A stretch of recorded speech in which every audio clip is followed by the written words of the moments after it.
अरे हाँ सर, मैंने आपको बाजार में देखा। आपने मेरे को नहीं देखा? देखा सर, तो आपने मेरे को कुछ बोला नहीं, आपको बोल के चले गए घंटे सर। आपने को देखा था ना? पक्का? कहाँ पे? क्या बोल रही है? क्या बोल रही है? चलो कहाँ तक? नहीं खोली, पापा खड़े सर को बता रही थी। पापा ठीक है, मेरे घर में फोन कर आए थे, बोले एक ओवर देखना, तो मैंने कहा नहीं, एक ओवर में टाइम लगेगा अभी। सॉल्यूशन चालू हुआ था ना कल?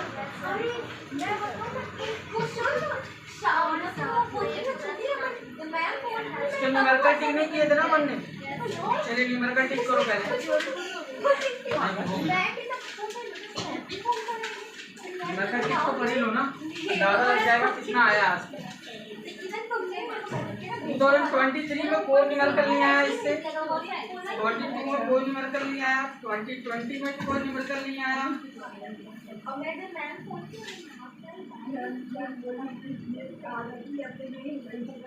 तुम्हारे अध्ययन में 2020 का पेपर दिया है क्या? 2020 का पेपर है उसमें अध्ययन में? 2020 का पेपर उसमें है या नहीं है? कल ये बताओ। 2020 का पेपर उसमें दिया है?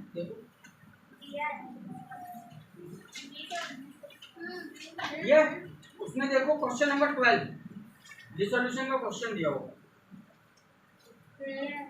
दिया ना? क्योंकि ये क्वेश्चन आपकी बुक में नहीं था, तो मैंने ये लिखा हुआ है कि पेपर में क्वेश्चन नंबर 12। ठीक है, हाँ तो कौन सा नंबर बुक में नहीं है, अध्ययन का है ना? 2020 के क्वेश्चन पेपर से आया है। 2020 में क्वेश्चन पेपर से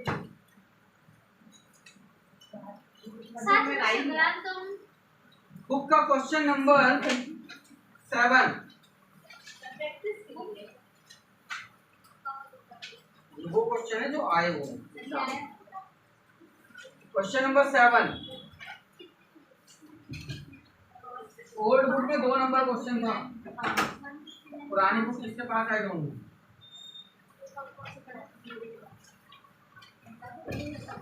नई बुक और पुरानी बुक में फर्क ये है कि पुरानी बुक में हमारे पास नहीं है, भले भी थर्ड है। पुरानी बुक में क्या है, जनरल एंट्री वाले क्वेश्चन नहीं है, नए बुक में जनरल एंट्री वाले क्वेश्चन ऐड हो गए। अच्छा, नेक्स्ट है illustration number 18, example number 18।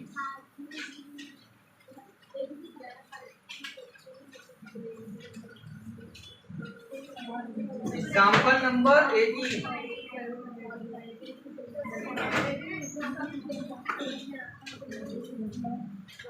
Next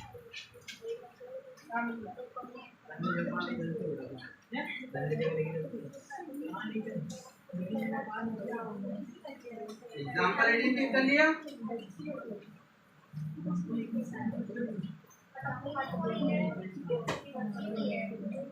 numerical question number 6, question number 6 इसमें बैलेंस शीट दी हुई है, ठीक है ना? Question number 10, question number 9,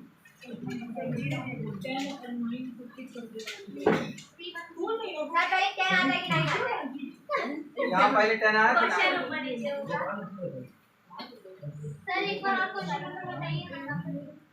question number 10, question number 9, question number 18, question number 24। रुक जाना 9 लगा लिया, 10 लगा लिया, क्वेश्चन नंबर 23 और 29। 18 और 24 काट देना, 18 24 नहीं, 18, 24, 23 और सर कौन 23, 29 सर 24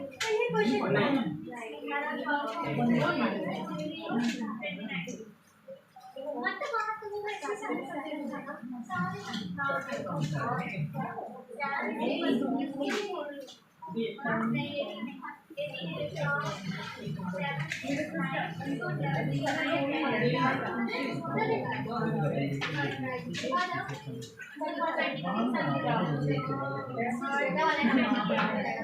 है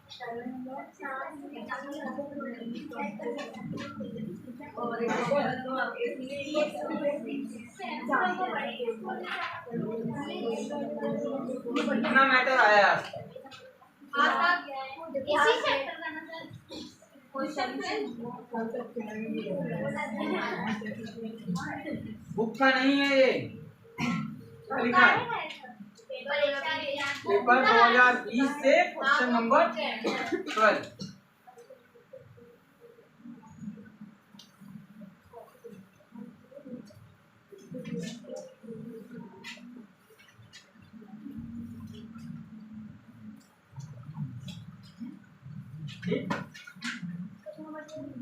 इतने न्यूमेरिकल आए क्वेश्चन नंबर 12 नहीं है पेपर 2020 उसमें जो क्वेश्चन नंबर 12 है वो बुक का नहीं है बुक में ये है और ये है तो ये वाला क्वेश्चन जो है वो बुक में नहीं दिया हुआ है ना इसलिए मैंने अलग से लिख दिया इसको अलग से करवा दूंगा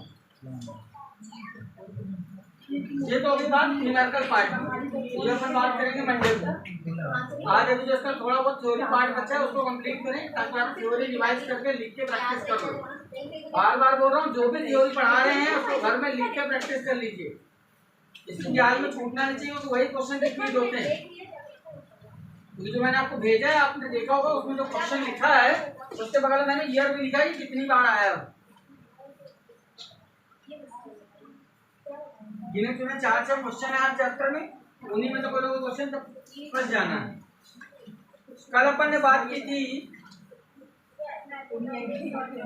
मेथड ऑफ डिसोल्यूशन अब देखो तो मेथड ऑफ डिसोल्यूशन में अपन ने क्या क्या पढ़ा था सेक्शन 40 41 42 43 और 44 ये था बाई कोड और बताओ 40 में क्या था 41 था कंपल्सरी एग्रीमेंट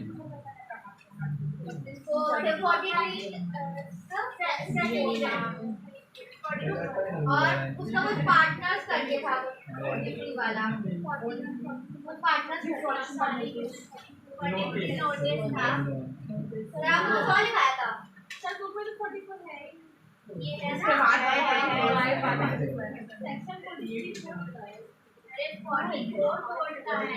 हाँ सर आपने 43 बाय पार्टनर लिखाया है तो मतलब भी जाना था क्या था नोटिस बाय पार्टनर नहीं कोई पार्टनर अगर ये नोटिस देता है कि हम इस फॉर्म को बंद करना चाह रहे हैं और रेस्ट ऑफ आर एग्री फॉर्म क्लोज हो जाएगी अब देखो तो मैंने ये पूरा पार्ट इसलिए पढ़ाया था कि 2023 में जो क्वेश्चन आया समझो बात को कैसे आया एक क्वेश्चन आया write the two circumstances when the court can issue the order to dissolve the firm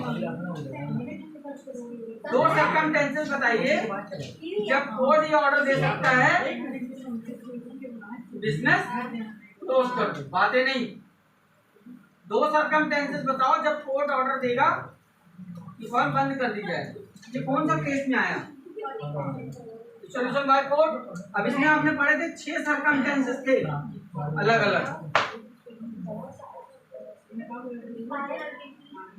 हाँ पागल और एक नमकीन की फैक्ट्री जस्टिफाइड क्राउन ये आपको 2 इवेंट बताने हैं कोई 2 बता दो डिसोल्यूशन बाय कोर्ट अगर है तो उसमें कौन कौन सी कंडीशन होंगी, ये आपको मैंने कल कंडीशन बताई थी, वो आपने नोट की है, उसकी प्रैक्टिस की होगी तो ये वाला क्वेश्चन ऑटोमेटिकली आपको बन जाएगा, तो उसी से निकल गया है। इसी से और इसके और में दूसरा क्वेश्चन था, right any two circumstances of compulsory dissolution. Compulsory के 3 पॉइंट बताए थे, इनलीगल और इंसॉल्वेंसी ऑफ पार्टनर्स और इंसॉल्वेंसी ऑफ ऑल पार्टी। एक दिवालिया हो जाए या सारे के सारे पार्टनर दिवालिया हो जाए या इनलीगल बिजनेस हो जाए, ये दोनों क्वेश्चन जो आए थे वो किसमें आए, और इस चैप्टर से केवल एक क्वेश्चन आया 2 नंबर में, और वो दोनों क्वेश्चन को और में दे दिया। ये क्वेश्चन बना किससे, जो मैंने आपको क्वेश्चन बताया बड़ा वाला, what are the method of dissolution of firm. अगर ये 4 नंबर में भी आएगा तो भी आपके पास 4 पॉइंट है, 5 पॉइंट। 4 नंबर का मतलब ही एक्सप्लेनेशन। भैया आप किसी डिसोल्यूशन बाय एग्रीमेंट, इसमें तो कोई पॉइंट नहीं है। डिसोल्यूशन बाय कंपल्सरी डिसोल्यूशन जो पॉइंट्स है वो लिख देंगे, मैंने तो बोला पहले एक्सप्लेन कर दी, उसके बाद पॉइंट बोल यही सही है ना। अब जैसे इसमें 6 पॉइंट है ना बाय कोर्ट में, dissolution by court the following circumstances, when the following circumstances happen, the court can dissolve the firm. Number 1, unsound mind, any partner found guilty, justified ground, और बाकी के 3 पॉइंट से 3 ना भी आ जाएंगे तो 3 तो ये हो गए ना। इन 5 पॉइंट में कोई भी 4 पॉइंट आप एक्सप्लेन करो।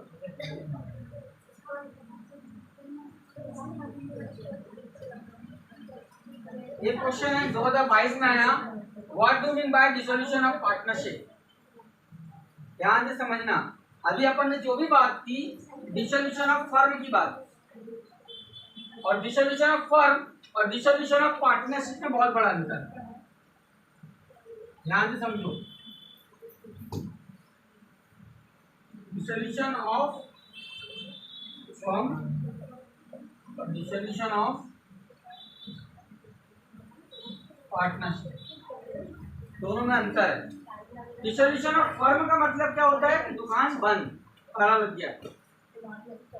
For example A B C ने मिलकर कोई बिजनेस चालू किया, ABC and company, ABC is known as partnership, ABC company is known as partnership firm, दोनों में डिफरेंस। ध्यान से जो बात बोल रहा हूँ ध्यान से समझना, अगर फर्म बंद हो गई ड्यू टू एनी रीजन तो पार्टनरशिप तो अपने आप खत्म हो गई। अगर फर्म बंद हो गई तो पार्टनरशिप अपने आप डिसॉल्व हो जाएगी।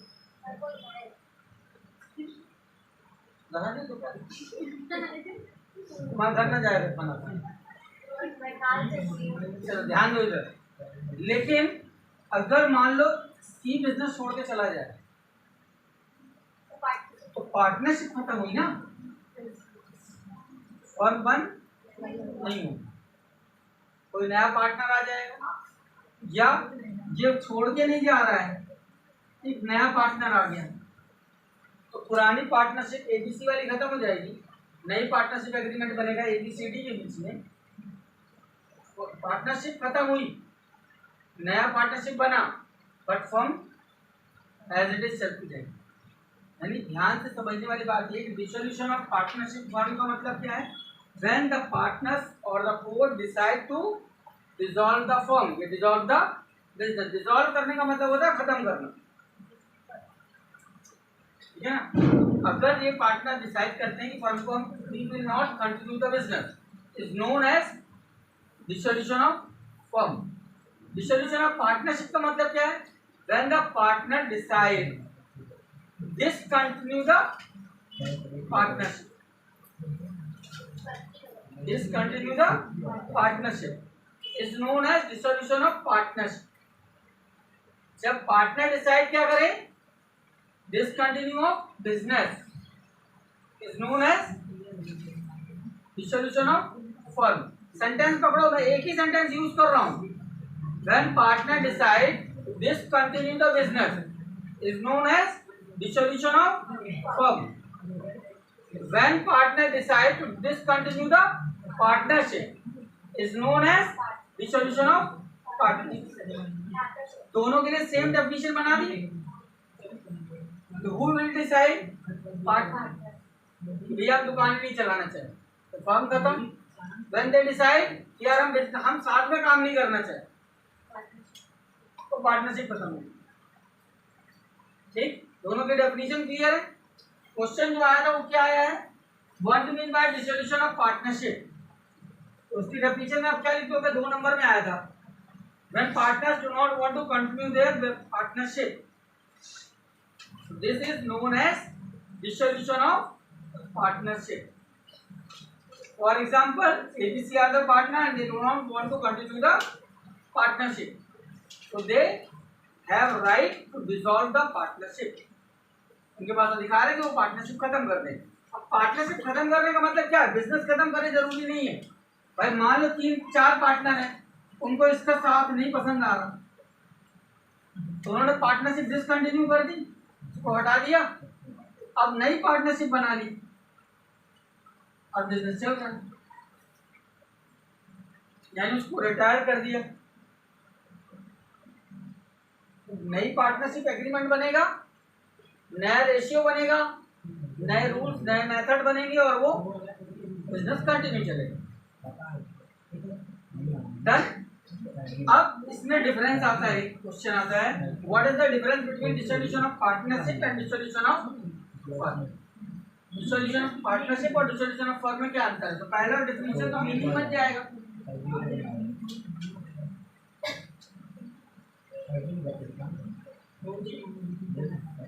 मीनिंग लिख दोगे। डन। दूसरा डिफरेंस क्या बनेगा,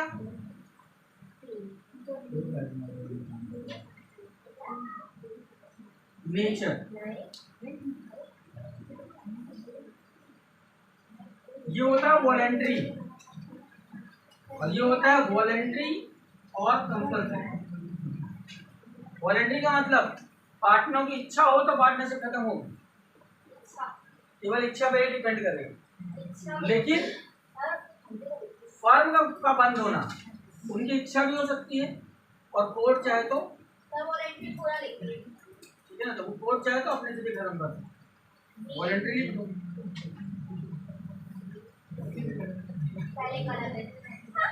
सही कर लेते हाँ, वॉलेंट्री या कंपल्सरी। पार्टनरशिप क्या होती है, वॉलेंट्री होती है, भाई इच्छा हो तो पार्टनरशिप का डिसकंटिन्यू करो। बट फर्म का डिसोल्यूशन इच्छा पे भी डिपेंड करता है और कंपल्सरी भी होता है। तो क्या अपने पढ़ा था ना,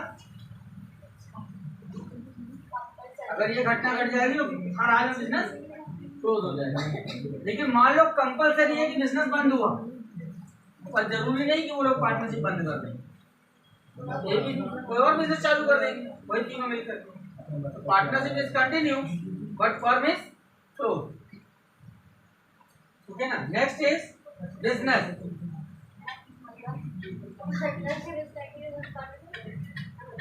दुकान बंद कर देंगे,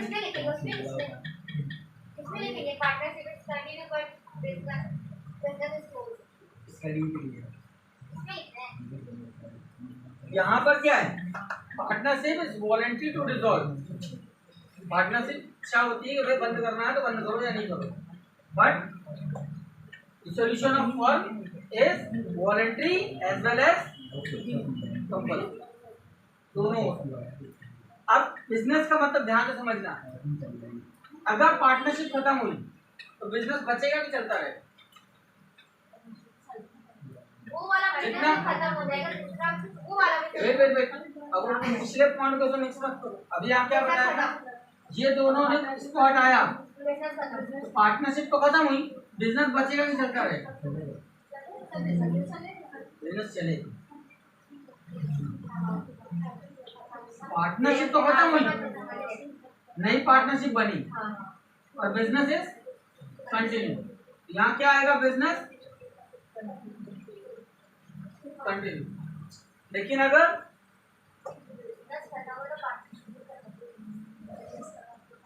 बिजनेस ऑलरेडी क्या है, यहाँ पे हेडिंग क्या है? बिजनेस। डिसोल्यूशन ऑफ फर्म का मतलब ही होता है कि व्यापार बंद, डिसकंटिन्यू। बिजनेस हम हेडिंग क्या ले रहे हैं कि व्यापार बचेगा कि नहीं। इसमें व्यापार बचेगा और इसमें व्यापार खत्म हो जाएगा। ठीक है ना?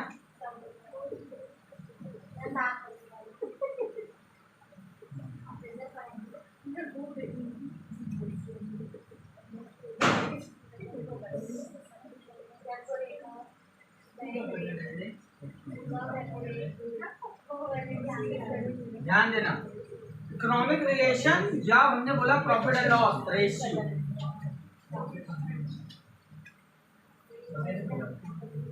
अब एक चीज बताओ, पार्टनरशिप डिसॉल्व होगी तो रेशियो क्या हो जाएगा? चेंज हो जाएगा ना। अभी रेशियो मान लो था 1 2 3 4, ये चला गया 1 2, तो रेशियो क्या हो जाएगा? इकोनॉमिक रिलेशन चेंज हो जाएंगे। लेकिन जब फर्में बंद हो गई तो इकोनॉमिक रिलेशन खत्म, व्यापार खत्म, तो रिलेशनशिप भी।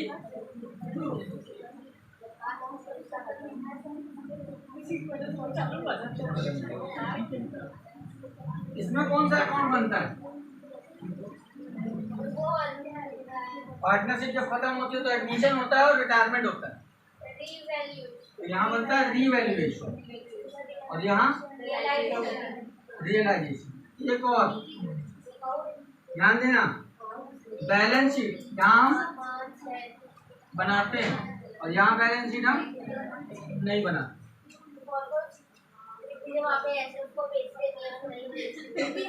हाँ, लिख सकते हैं, ऐसा नहीं लिख रहे हैं।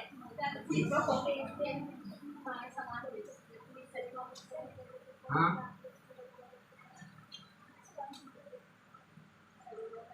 सेल्स ऑफ एसेट लिखेगा अंदर। अभी तो क्या बता रहे हैं? तुम्ही तो बताइए।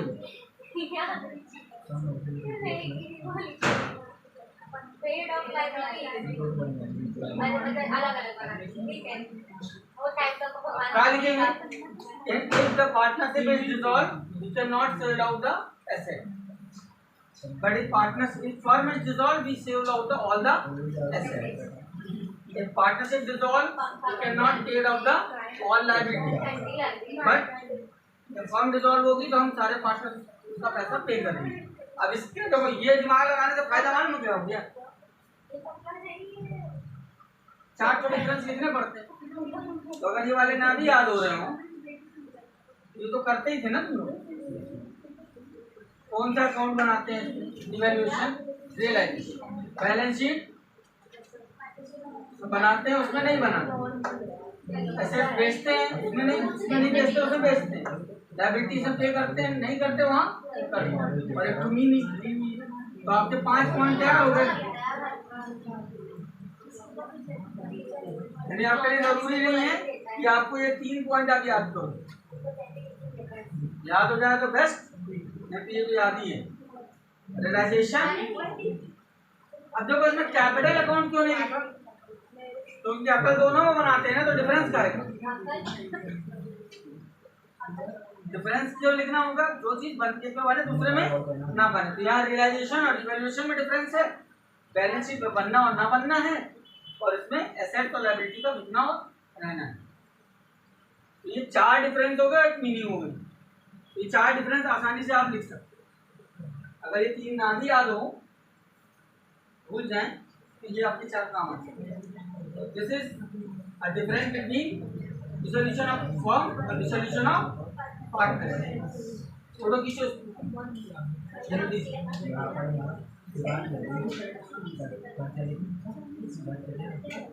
Method of dissolution of form हो, causes of dissolution of form हो, यही लिखना है।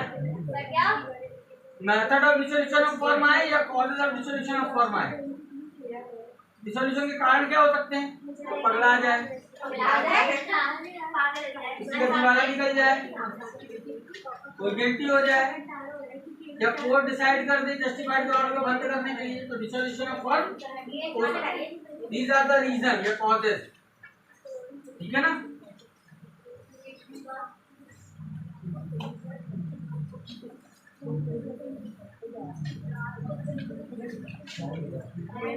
रुक जाइए, मेरी फोटो हाफ हो गई, नहीं हुई, अजीब हो गई। दिमाग में भरा आप अपना रखो।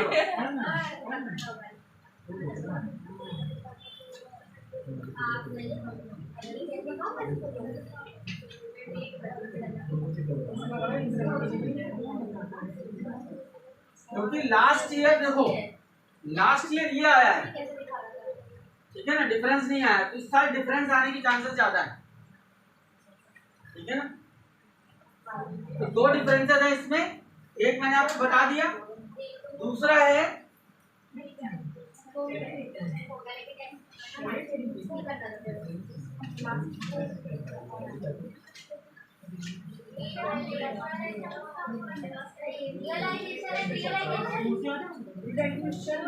रियलाइजेशन और रीवैल्यूएशन में क्या डिफरेंस है?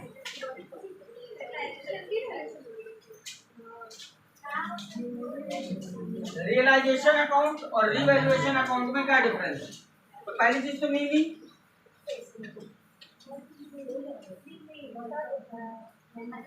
मीनिंग लिख दो या डेफिनेशन लिख दो। What is the definition of realization? The realization means we sold out the asset and paid off the liability. It means we realize the actual value of asset and liability. And revaluation means we find the value of the assets and liabilities, but we don't sold out. Revaluate करते हैं केवल, उनकी पुरानी नई value निकालते हैं और बेचते नहीं है। रियलाइज करने का मतलब होता है कि हम एसेट्स को बेचेंगे और लायबिलिटीज का पेमेंट करेंगे।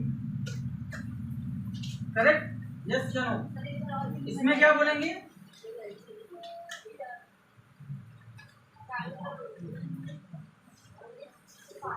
हम यहाँ क्या कर रहे हैं? केवल एक्चुअल वैल्यू पता कर रहे हैं।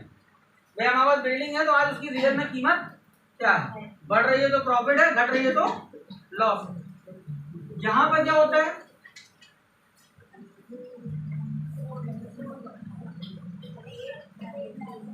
लायबिलिटीज का पेमेंट करो। अब इसी को सेंटेंस में फ्रेम करो, क्या बनेगा sentence?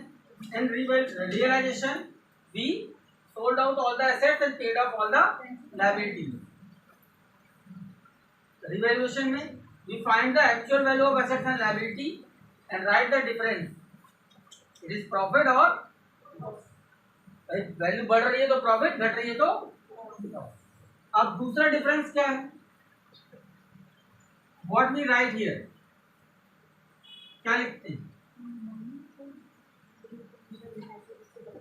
Actual value and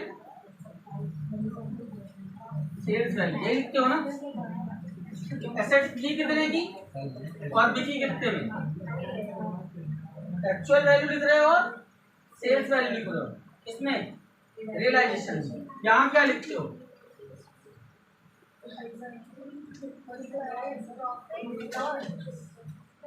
building की वैल्यू बढ़ गई, प्रॉफिट की वैल्यू लिखते हो। 10,000 की बिल्डिंग 12,000 की होगी तो हम क्या लिखते हैं? 2,000। बट यहाँ क्या लिखते हैं? ये एक्चुअल थी 10,000 की, बिकी 12,000, तो हम दोनों वैल्यू लिखते हैं ना। पर यहाँ हम क्या लिखते हैं? केवल 2,000, ओनली डिफरेंस। ठीक है ना? इफेक्ट अभी मैं वो बता रहा हूँ जो मैंने वहां लिखा है कि नहीं लिखा मुझे भी नहीं मालूम। जो मेरे दिमाग में आ रहा है दोनों अकाउंट को देखने के बाद वो मैं लिख रहा हूँ। इफेक्ट क्या है? इसका इफेक्ट क्या होता है?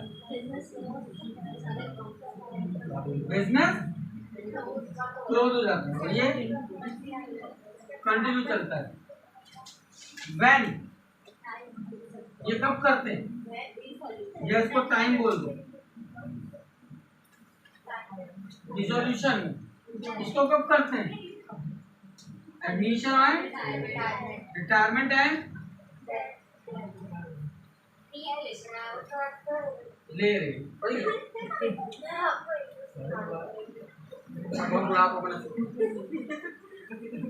एडमिशन रिटायरमेंट है और फैमिली नाम से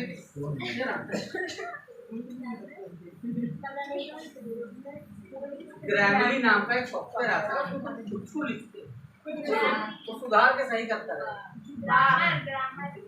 और हिंदी में ही बताएगा, इंग्लिश में बताएगा, मतलब बुक उसने लिखी है। आपने नहीं लिखी है, आपने नहीं लिखी है, उसने लिखी है, आपने लिखवाई। अच्छा ये बोलिए। चलो और क्या डिफरेंस क्या हो सकता है, क्या डेफिनेशन हो गई,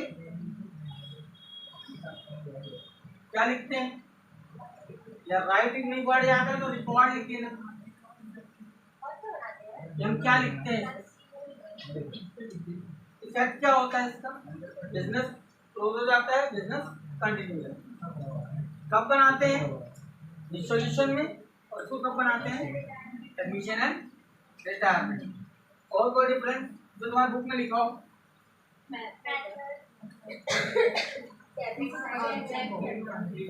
मेथड क्या होगा, क्या लिखा होगा, मेथड पढ़ो।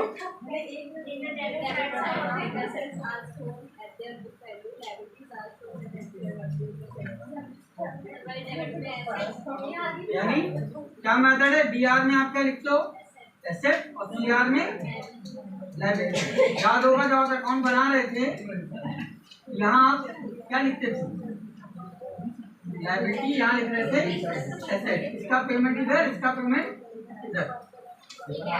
यहाँ क्या लिखते हैं, डीआर साइड में लॉस और सीआर साइड में प्रॉफिट, ये लिख रहे थे, करेक्ट। ये हो गया आपका मेथड। और क्या लिखा है उसमें, ऑब्जेक्ट, यहाँ पर लिख लिया क्या, व्हेन या टाइम, इसी में उसने क्या लिख दिया है, ऑब्जेक्ट लिख दिया। अगला क्या है, और कोई नया इतने है ना, यानी आपने जो बुक से मिला केवल एक नया मिला, कैसे रिकॉर्ड होगा, यहाँ क्या रिकॉर्ड होगा, डीआर में एसेट तो सीआर में लायबिलिटी, और यहाँ रिकॉर्ड होगा डीआर में लॉस तो सीआर में, बाकी सारा वही डिफरेंसेस है जो बुक में ऑलरेडी। पहला हो गया मीनिंग, दूसरा हो गया रिकॉर्डिंग या राइट, क्या हम लिखते हैं, इफेक्ट ये भी वही है लेकिन अपन ने लिखा दूसरी तरीके से। देखो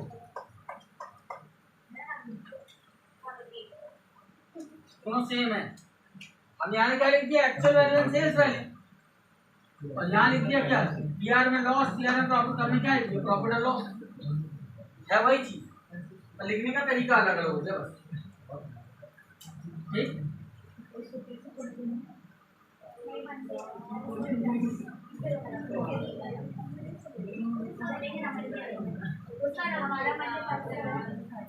अभी कोई कराएंगे डिफरेंस,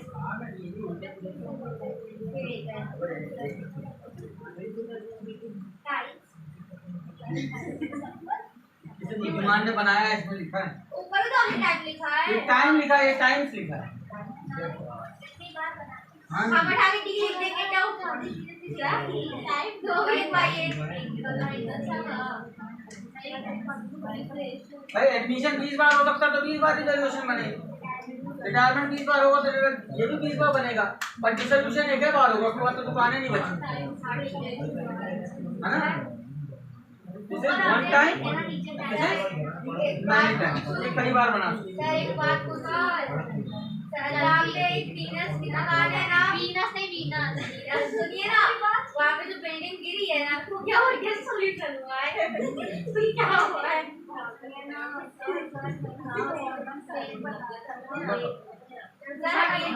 अच्छा हुआ सर हो गया। हो गया। इसका दिमाग पता नहीं कहाँ का छोड़ता रहा। Explain the realization account, meaning लिखनी है, ठीक है ना। रियलाइजेशन अकाउंट का 2 नंबर में आता है, व्हाट इज रियलाइजेशन अकाउंट।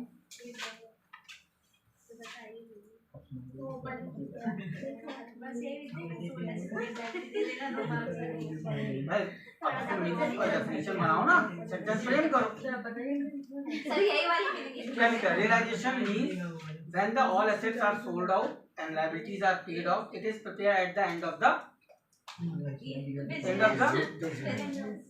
कब बनाते हैं?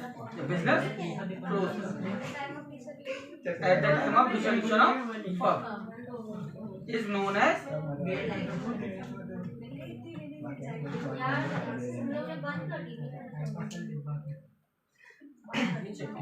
हाँ ये बताओ, which accounts are prepared at the time of dissolution of firm।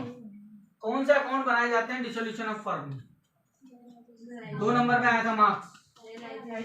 Realisation, capital, cash, ठीक है ना। अभी भी आप गलत कर रहे हैं। रियलाइजेशन, कैपिटल, ठीक है ना। कैश,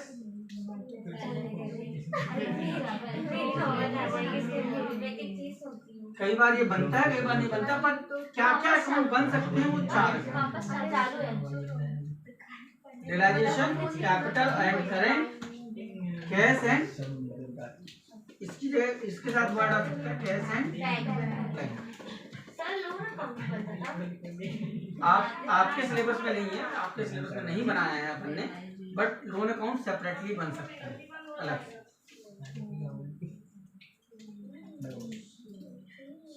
एक और क्वेश्चन आया, write the 3 circumstances under which the court can order to dissolve the firm. Dissolution of court में 3 नंबर में आया, write down the 3 conditions where the court can decide to dissolve the firm. 3 condition.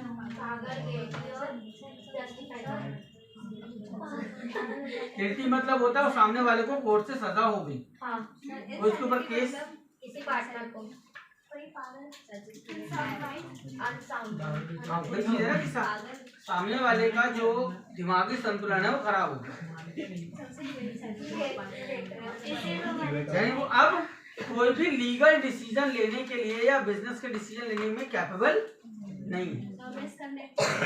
Misconduct का मतलब होता है उसने business में कुछ ऐसी चीजें की जो बिजनेस में नहीं की जानी चाहिए, जो बिजनेस के लिए अनफेयर है, वो चीज करना मिसकंडक्ट।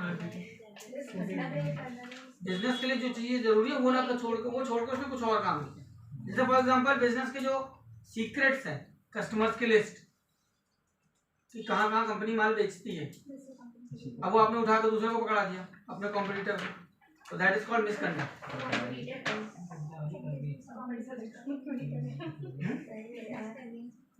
हाँ, बिजनेस के अगेंस्ट जो आप एक्टिविटीज कर रहे हैं वो सब मिसकंडक्ट में आए। इतनी आई थ्योरी, ठीक। एक थ्योरी आपका हुआ ये वाला part, second relation devaluation, third dissolution of partnership, dissolution of firm, and fourth which accounts are prepared at the time of dissolution of firm. बंद होगी तो कौन कौन से अकाउंट बनते हैं। ये वाला क्वेश्चन और ये वाला क्वेश्चन, ये दोनों 2 नंबर में फंसे, ठीक है ना। और ये दोनों डिफरेंस ये 4 नंबर में है, और संभावना इस साल डिफरेंस की है क्योंकि लास्ट ईयर ये पूछ चुका है, तो चांसेस ये हैं कि वो आपसे डिफरेंस पूछे, और डिफरेंस भी दोनों आ सकते हैं, और difference between realization and devaluation और difference between dissolution of firm, dissolution of partnership.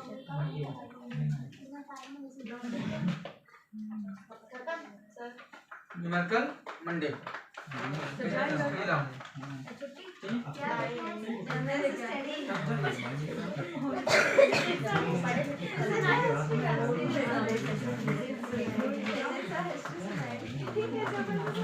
हाँ इसमें निकाल हिस्ट्री